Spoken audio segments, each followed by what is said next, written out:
رکیے، اگر آپ قرض سے پریشان ہیں تو یہ ویڈیو صرف آپ کے لیے۔ بسم اللہ الرحمن الرحیم۔ السلام علیکم ورحمۃ اللہ وبرکاتہ۔ میں ہوں محمد انصار فرقانی اور آپ دیکھ رہے ہیں آپ کا اپنا چینل 10 منٹ کی مجلس۔ دوستو، رمضان المبارک کا بابرکت مہینہ چل رہا ہے، اور یہ وہ مہینہ ہے کہ جس میں اللہ تبارک و تعالی اپنے بندوں کے رزق میں اضافہ فرماتا ہے۔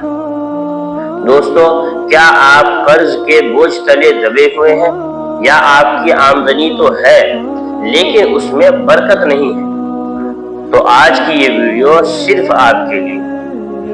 اس ویڈیو میں ہم نبی پاک صلی اللہ علیہ وسلم کی سکھائی ہوئی ایک ایسی دعا کے بارے میں بات کریں گے کہ جس کے بارے میں صحابہ کرام رضوان اللہ علیہم اجمعین کا ایمان تھا کہ اگر پہاڑ جتنا بھی قرض ہو تو اللہ تبارک و تعالی اس دعا کی برکت سے ان تمام قرض کو اتار دے گا۔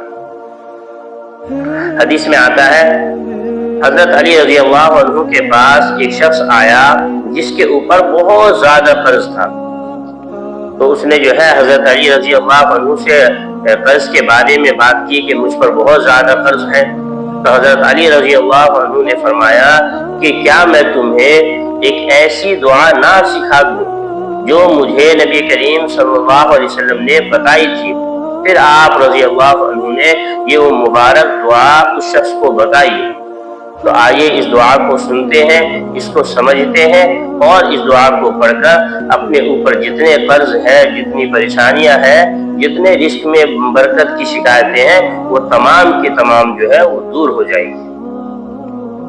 دوستو، وہ مبارک دعا یہ ہے، اللہم اکفنی بحلالک عن حرامک واغننی بفضلک عمن سواک، یعنی اے اللہ مجھے اپنی حلال کردہ چیزوں کے ذریعے حرام سے بچا، اور اپنے فضل سے مجھے اپنے سوا ہر کسی سے بے نیاز کر دے۔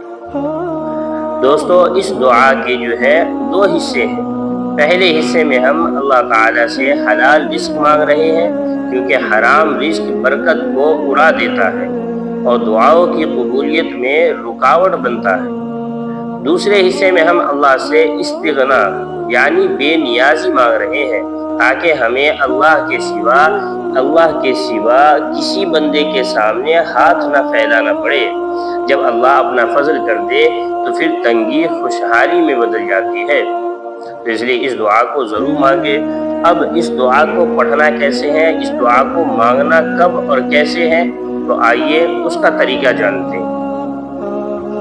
دوستو، رمضان المبارک کا مہینہ چل رہا ہے، تو رمضان المبارک کے مناسبت سے ہی اس کو پڑھنے کا اہتمام کریں۔ اس کے 3 طریقے ہیں۔ سب سے پہلا طریقہ کہ ہر فرض نماز کے بعد 3 یا 7 مرتبہ پڑھ لیں۔ دوسرا طریقہ، افطار سے چند منٹ پہلے جب دعا کی قبولیت کا خاص وقت ہوتا ہے، اس وقت اس دعا کو گڑ گڑا کر مانگے۔ تیسرا طریقہ، سحری کے وقت جب اللہ تعالیٰ آسمانی دنیا پر نزول فرماتا ہے تب اس دعا کا ورد کرے۔ اس دعا کے ذریعے اللہ تبارک و تعالیٰ سے اپنے رزق کی تنگی کے بارے میں اللہ سے مانگے کہ اللہ تعالیٰ آپ کے رزق کو مشاہدہ کر دے، آپ کے رزق کی تنگی کو وہ دور کر دے۔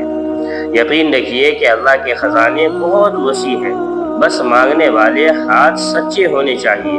تو اس لیے یقین کے ساتھ اللہ تعالیٰ کے حضور میں اس دعا کو پڑھ کر اللہ تعالیٰ سے مانگے۔ انشاءاللہ اللہ تعالیٰ آپ کے تمام قرض کو وہ دور فرما دے گا، اور آپ کو آپ کے رزق میں برکت عطا فرمائے گا۔ آج کے لیے بس اتنا ہی۔ اس ویڈیو کو اپنے ان دوستوں اور عزیزوں کے ساتھ ضرور شیئر کریں جو معاشی طور پر پریشان ہیں۔ کمنٹ میں یا رزاق لکھ کر اپنی حاضری لگائے، اور اس ویڈیو کو لائک کریں، چینل کو سبسکرائب کریں، اور اس ویڈیو کو صدقہ جاریہ سمجھ کر ان تمام لوگوں تک ضرور پہنچائے جو رزق کے معاملے میں پریشان حال ہے، یا جن کے رزق میں برکت نہیں ہوتی ہے، ان تک اس دعا کو ضرور پہنچائے۔ آج کے لیے بس اتنا ہی۔ اپنا خیال رکھیں، اپنوں کا خیال رکھیں۔ اللہ حافظ۔ السلام علیکم۔